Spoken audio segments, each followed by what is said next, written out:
What's the biggest culture shock you ever experienced?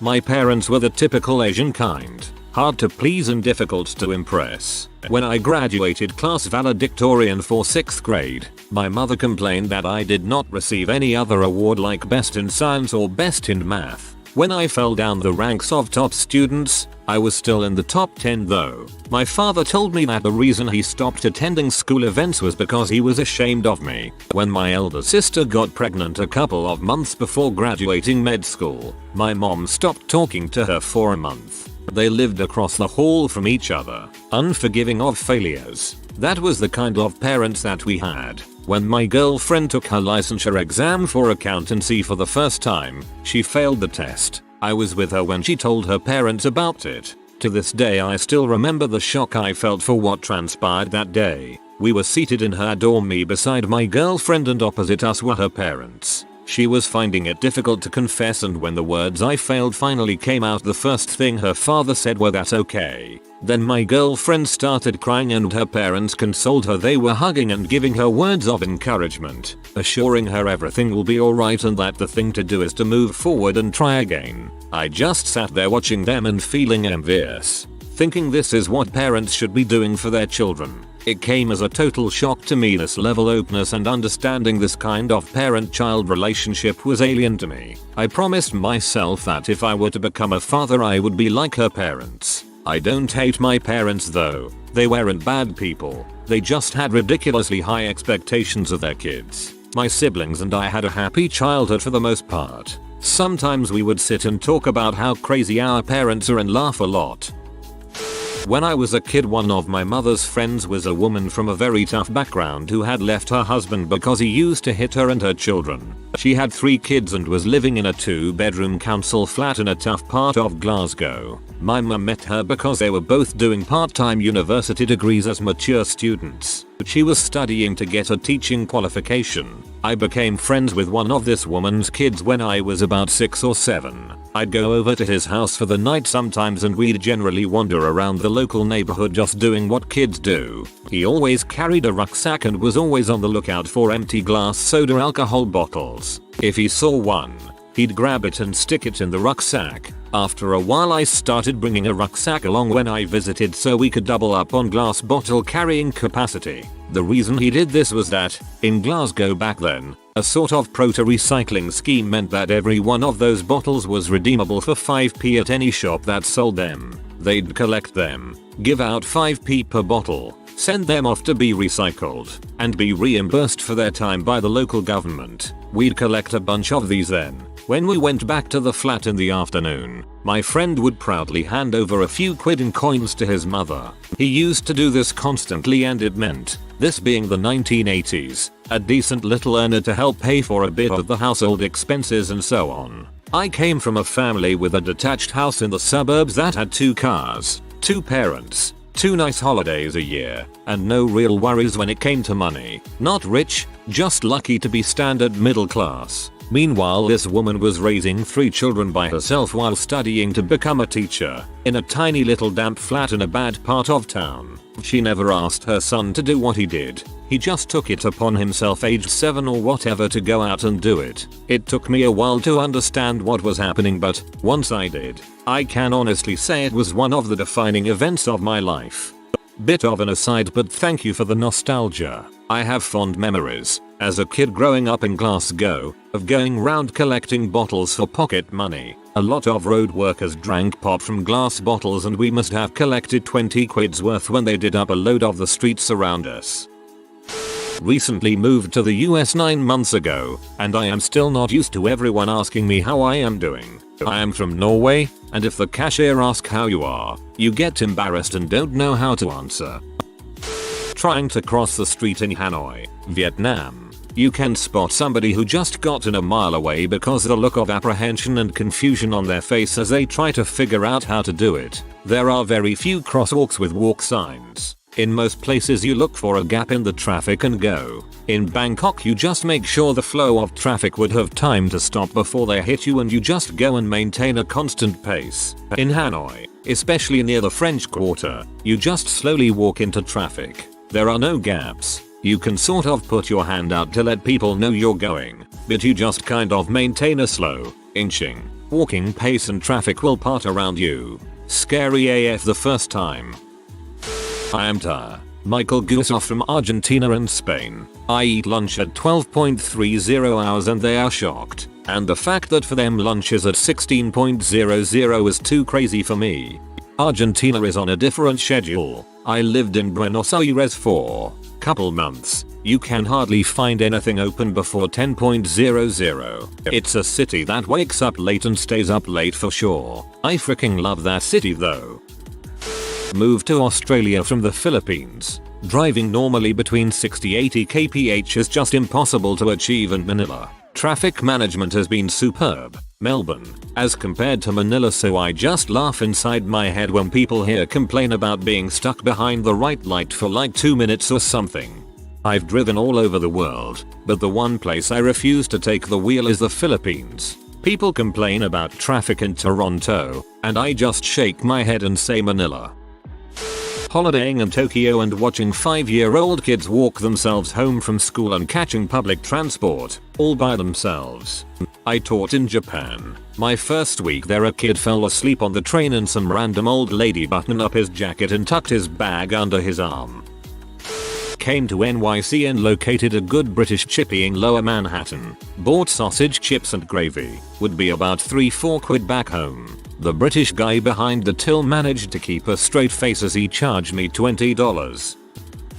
I was born and raised in Peru but left for the US in my early 20s. Despite things being far from rosy at the beginning, I was mostly pleasantly shocked. Drivers would stop for me if I was coming close to a street corner. Kids 18 years old were getting their own places with a friend or girlfriend. Weed smoking was so commonplace, I could make in an hour of fast food work what I would in a day back at the old birthplace. People were generally nice and polite, and they smile more often to strangers. Also, 2-inch bulletproof glass at the counter at a KFC in Pennsylvania, and they gave you your food via a revolving tray window. Moved down to Florida and oh man, all that open space and beautiful houses. Everyone has a car. My family could never afford one growing up, so I didn't even know how to drive. Supermarkets were fancy and no one asks you to show your receipt when you are leaving, just in case you are stealing something. Got a job at golf resort. Busser at a nice brunch place. So much food. My typical breakfast was 2 pieces of bread with margarine spread and instant coffee. Scrambled eggs were like for Sundays. These rich fricks be having mimosas and eggs benedict. Pancakes the size of dinner plates, with chocolate chips. Is this Narnia? Bathrooms and fancy hotels. I would often start redesigning the place in my mind to turn it into my room. Back at the beginning I was just fascinated with Walmart. Everything in the known universe is available, and often stuff and brands I considered rather in the luxury category would be cheaper than they were in Lima. After 12 years I was recently forced to move back to Peru. I am convinced drivers are actually trying to kill me. Everything is fenced and I can't get a job that would cover my room's rent plus food and transportation. No one cleans after their dogs. That one really bugs me. The biggest shock of all is how much of an alien I feel like.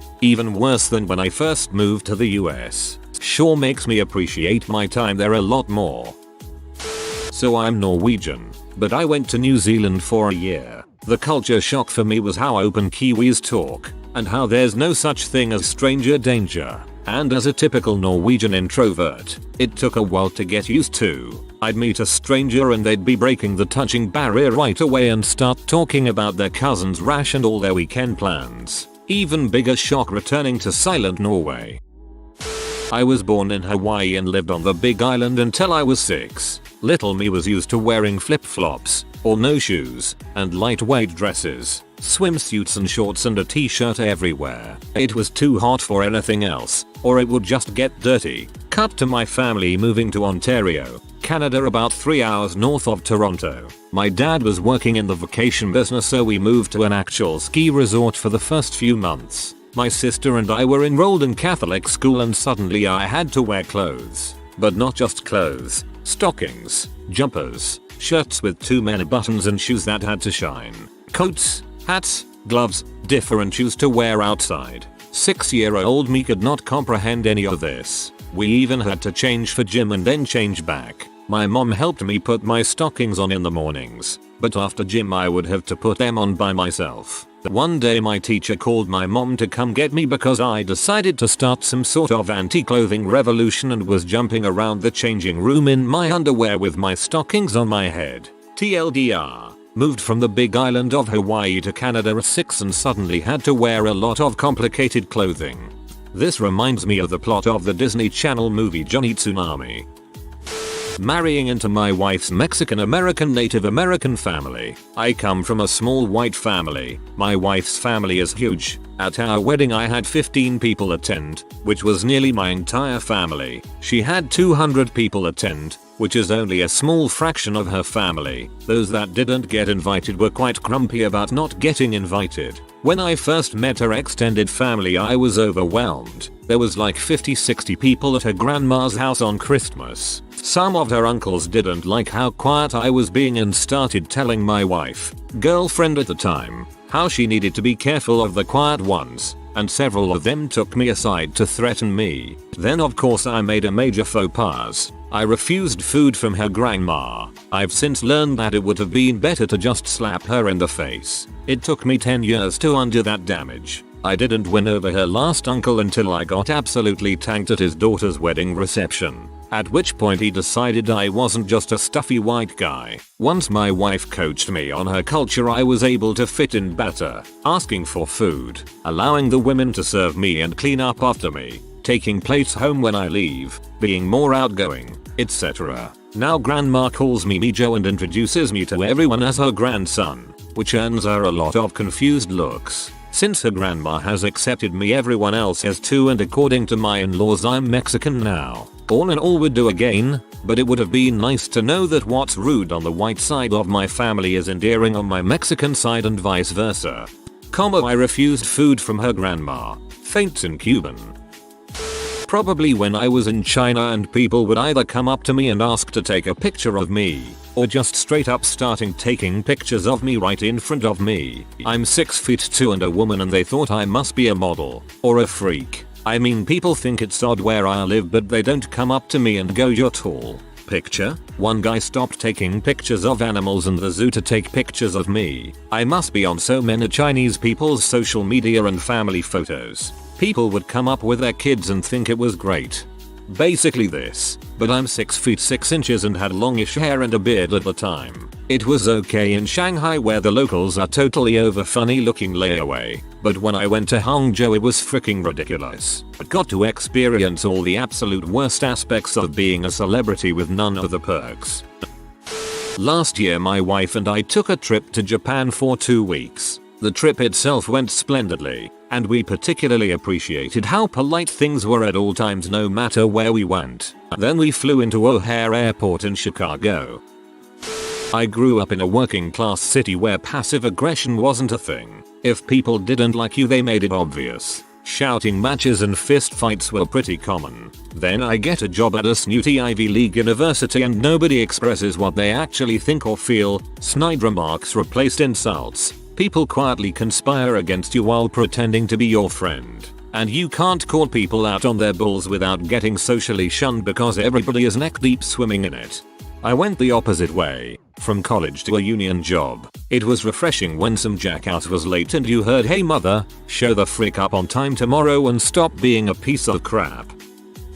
I set up a nice candlelit dinner at home for GF once. In the middle of dinner she drops that candles remind her of extremely poor family who had to ration their candles into minutes and they had to multitask to conserve light. You had to do your homework all at the same time cause the candles only lasted so long. Still tears me up.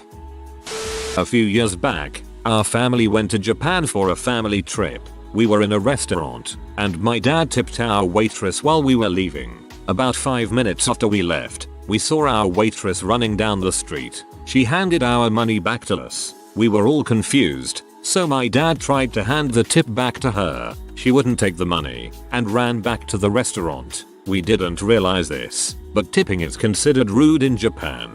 It's not rude really, they would accept it if they could. They're really just very careful about any and all rules. If you become friendly with a waiter etc over several visits, especially if it's not a chain establishment, and do it inconspicuously. There's the chance they'll accept the tip.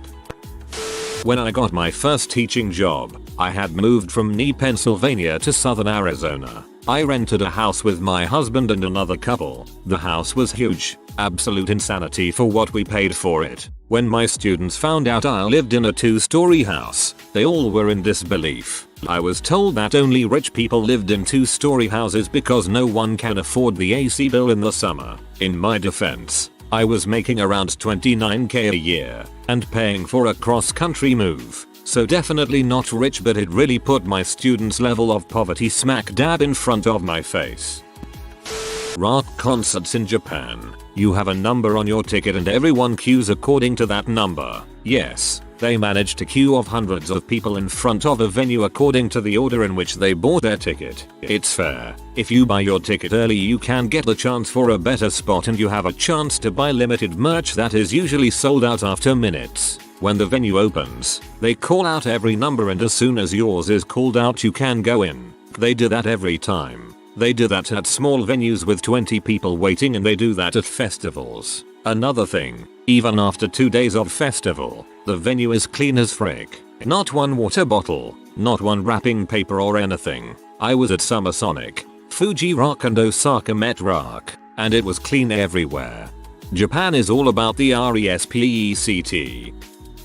In India, we have a system of printing prices for each and everything on the box packet of that thing. This includes everything from a tiny pack of gums to a giant refrigerator. Vendors cannot charge more than the MRP. They can charge less than that. Most of the big supermarkets and malls usually charge less than the MRP. However, in Europe, I've never seen this. Anyone can charge any price for anything. I've seen a pack of milk can be sold at 4 different prices in my nearby stores. In India, if the owner charges more than the MRP, a consumer can lodge a complaint against them, and they can face serious consequences.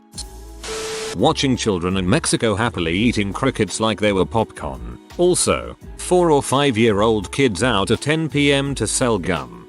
They also sell cigarettes. There are a few, so I will list them in chronological order. The buildings full of bullet holes and the warning signs for mines in Bosnia. Such a contrast with the beautiful nature and mountains they have there. The hectic life in Gemma LFNA. The central square of Marrakesh, Morocco. Oh, and fully veiled women. You could see only the eyes. Asking if you wanted a tattoo. Buses in Santo Domingo that had no doors, and the feeling of being careful at all times in Dominican Republic. Also the heavy contrast between the rich and the poor. Within 10 kilometers I saw restaurants with Rolls Royces, lobsters, private jets, barrios, slums, made of corrugated iron, and children without any clothes around. Poverty and the trash in Haiti.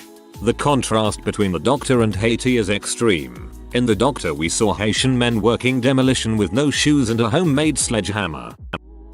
When I was a little kid in New York, my elementary school took an overnight field trip to Washington, D.C. As we were waiting in traffic to enter the White House, there was a burn barrel across the street with several homeless people huddled around it. Right across the street. I was about 9 and this was the late 1980s. I lived on Long Island. I had seen homeless on trips into the city, but it was the juxtaposition of the poverty contrasted by the White House that was such a culture shock to me. When a large Maori man asked to touch noses with me in greeting, the dude looked pee until I manned up and was the first to touch noses. Then he had one of the best smiles I've ever seen on a mountain of a man. It lit up the entire cultural center. This happened to me in the bathroom of a pub my second night in Auckland. Dude looked like straight out of Once Were Warriors. Dude pulled me in real strong, held my head to his and then sighed, "Welcome to Aotearoa. I loved living in NZ. Best 3 years of my life."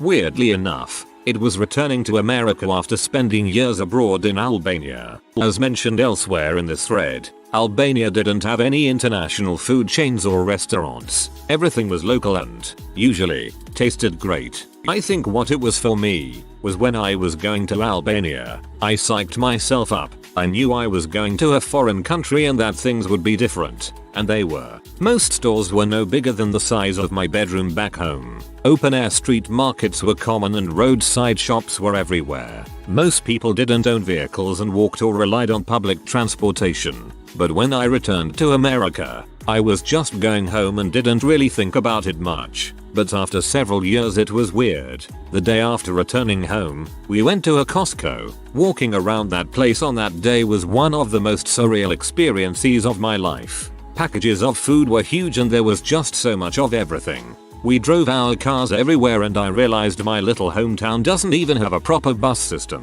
That was easily my biggest culture shock, and it was about my own. Reverse culture shock is a thing. Was homeschooled all my life and then went to high school so that I could get a diploma to join the military. I mean, dang. What a culture shock. Riding a civilian plane from the UAE to Baghdad. Smoking. Standing during landing. No rules during flight, etc. The lack of airline etiquette and rules was pretty eye-opening. That sounds awful. I hate flying as it is already. That flight would probably be the end of me. Small town Oklahoma as a black man by myself. I was in a bar and was actually told, you just changed my opinion about black people. It was by an older white guy who hadn't seen a black person in person since Vietnam. Work for the police in an Oklahoma adjacent state. One of our newer officers took a report from a guy in our lobby. At the end of the conversation, the old man in overalls congratulated our officer on his job because he didn't think our agency hired black folk.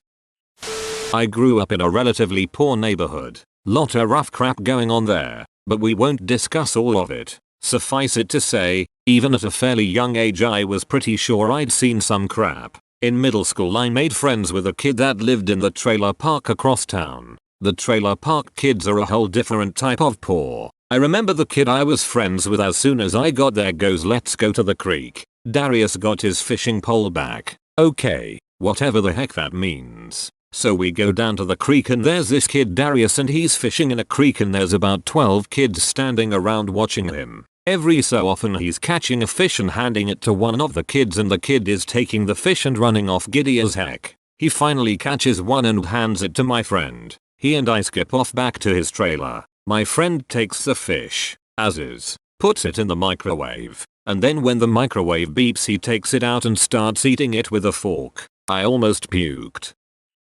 Not sure if it counts as a shock as much as a slow realization because I've been going there all my life. But once I got to about 15 and visited Italy I started getting asked out by guys who just wouldn't take no for an answer. You reject a guy in the UK and they'll normally take it well, unless they're a bit unhinged. But in Italy I said no to strangers, friends I'd known for years, people I'd met that night, all people who were otherwise normal, who'd be so persistent that I had to either leave or use my cousin as a fake BF. My friend showed me a photo of herself and her mother on holiday in Italy. The two of them are smiling for the camera, oblivious to the crowd of leering men surrounding them. She said she just got used to it. If you are new to the channel, you can subscribe. I publish new videos every day. Until then, check another video.